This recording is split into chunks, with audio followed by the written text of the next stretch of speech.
Assalamualaikum warahmatullahi wabarakatuh. Salam sejahtera untuk kita semua.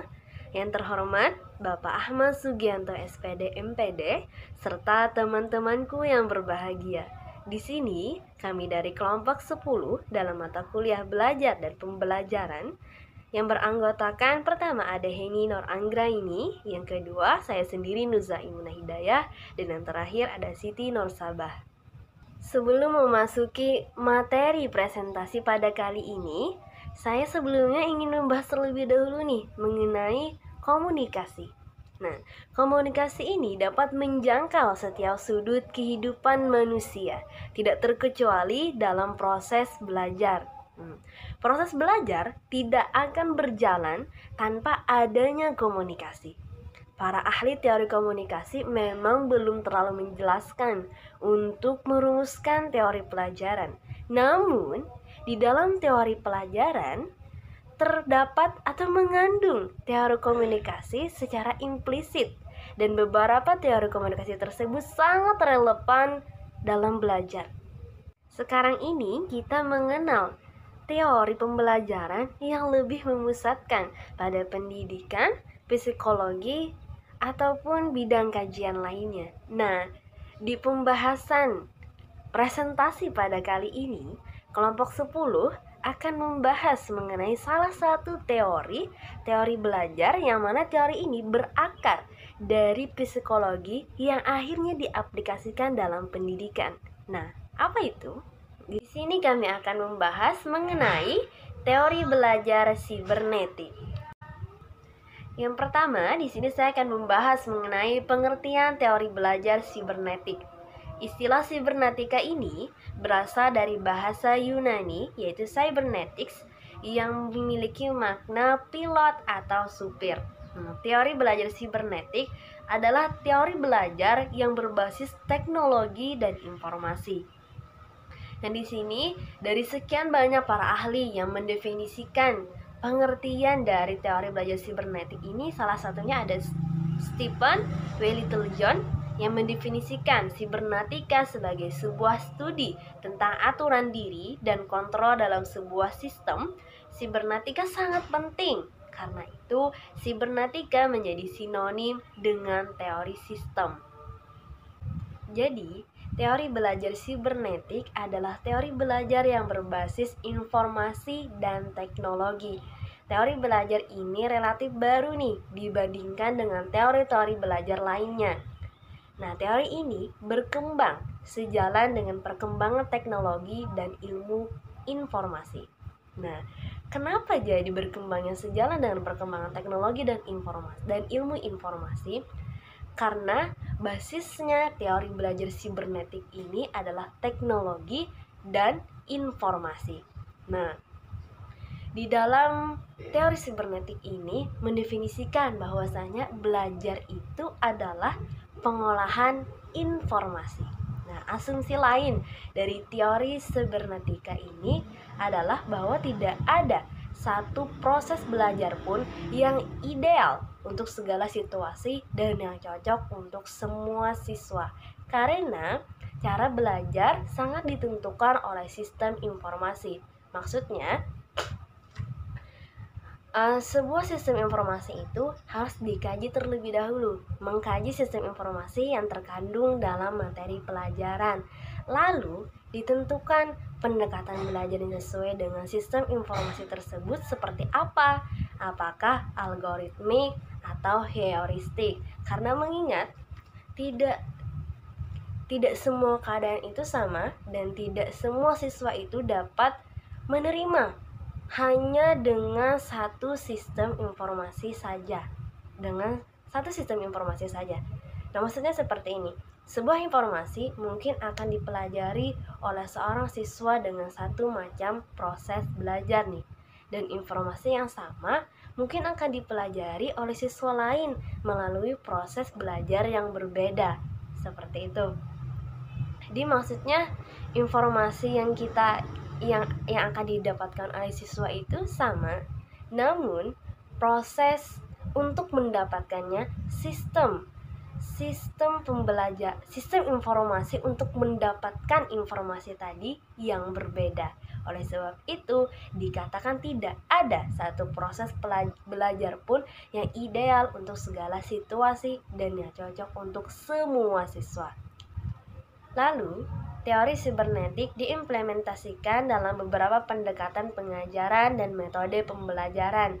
Nah, yang sudah banyak diterapkan di Indonesia ini, di antaranya ada virtual learning, e-learning, dan lain-lain. Teori ini memiliki kesamaan dengan teori kognitif, yaitu mementingkan proses belajar daripada hasil belajar. Proses belajar memang penting di dalam teori ini.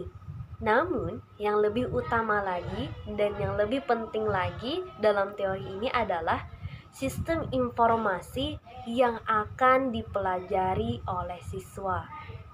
Nah, pembahasan berikutnya akan dijelaskan oleh Siti Nursabah. Di sini saya akan mempresentasikan tentang teori pemrosesan informasi. Teori sibernetik ditekankan pada sistem informasi yang dipelajari. Dalam memproses suatu informasi terdapat 3 tahapan. Yang pertama adalah mengumpulkan informasi atau encoding, yang kedua adalah menyimpan informasi atau storage, dan yang ketiga adalah mendapatkan informasi dan menggali kembali informasi atau retrieval. Komponen pemrosesan informasi terbagi menjadi 3, berdasarkan fungsi, kapasitas, dan bentuk informasi. Berikut merupakan komponen pemrosesan informasi. Yang pertama adalah sensory memory, sensory register, atau sensory receptor, yang merupakan komponen utama dalam sistem memori yang menerima stimulus dari lingkungan melalui reseptor. Yang kedua adalah short-term memory dan working memory, yang merupakan komponen kedua dalam sistem memori yang menerima informasi atau menangkap informasi untuk diberikan perhatian oleh individu tersebut.